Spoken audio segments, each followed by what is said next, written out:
Hi guys! Welcome back muli sa aking YouTube channel. For today's video ay magluluto tayo ng leche flan.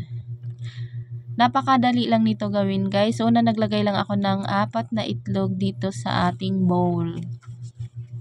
Ayan. At pagkatapos nito ay binati ko lang siya. Mix lang siya guys. Mix mo lang siya talaga ng maayos.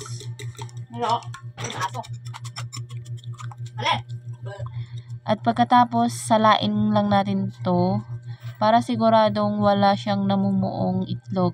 Para sure na talagang na-mix ng maayos yung itlog. At saka naglagay na rin ako dito guys ng 2 sachet na Bear Brand Swak. At syempre haluin lang din natin ulit ng maigi. Ayan. At kapag ganito na yung itsura niya guys, ayan o, wala ka nang makikitang buo-buo ng kahit konti. Ayan.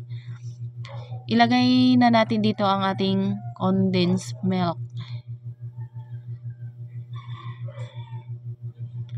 At pagkatapos, haluin lang din natin ulit ng mabuti. Ayan. At syempre okay na to guys. Ang gagawin na naman natin dito ay maglagay tayo dito ng asukal. Lagyan lang ng konting tubig. Ito ay para po sa arnival. Ayan. At kapag ganito na siya guys, pwede natin siyang kunin. Pwede na natin siya hanguin. Ang ginawa ko dito guys ay nilipat ko siya sa isa kong lagayan dito. Nilipat ko lang siya dito guys. Ayan. At syempre ilagay ko na rin dito ang aking minimix na mga ingredients. At pagkatapos takpan lang natin to ng foil. Para kapag in-steam natin guys, hindi siya pasukin ng tubig. So ayan.